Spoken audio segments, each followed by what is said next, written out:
انا اعطیناک الکوثر فصل لربک وانحر ان شانئک هو الابتر۔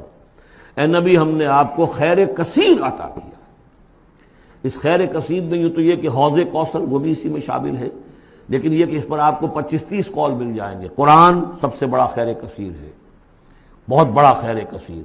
حکمت، ومن یؤت الحکمت فقد اوتی خیرا کثیرا، جس کو حکمت اور دانائی دے دی گئی اس کو تو خیر کثیر دے دیا گیا۔ تو ہم نے آپ کو وہ سب کچھ عطا کر دیا ہے، اور محتاط کے ساتھ عطا کر دیا ہے، جو انسان کی انسانیت کے لیے، اس کے لیے یوں سمجھیے کہ ترہ امتیاز بن سکتا ہے۔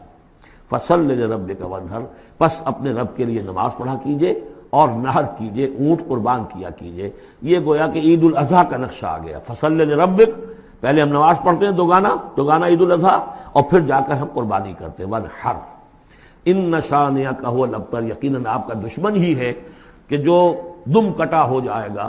اس کا پس منظر یہ ہے کہ جب حضور کے ایک صاحبزادے بچپنی میں فوت ہو گئے تو کچھ جو کفار تھے مکے کے، انہوں نے بڑی خوشیاں منائیں کہ ایک ہی بیٹا تھا، باقی تو ان کی بیٹیاں ہیں۔ آپ کو معلوم ہے کہ 4 بیٹیاں تھیں حضور کی صلی اللہ علیہ وسلم، لیکن یہ کہ بیٹا جو تھا وہ ایک ہی تھا، وہ اللہ نے اٹھا لیا، تو بڑے خوشیاں منائی گئیں کہ یہ تو اب دم کٹا جیسے ہوتا ہے جس کا کوئی پیچھے نام نہ رہ جائے۔ بیٹیوں سے تو نام چلتا نہیں، نام تو چلتا ہے بیٹوں سے، تو اب ان کا تو کوئی تذکرہ ہی نہیں رہے گا، کوئی بات نہیں، جب تک یہ ہیں آگے کوئی نام لینے والا نہیں۔ تو فرمایا کہ نہیں، ان کو تو کروڑوں بیٹے اللہ عطا کرے گا، کروڑوں اربوں بیٹے عطا کرے گا۔ ہاں اے نبی، آپ کا دشمن ضرور ہے کہ جس کا نام لے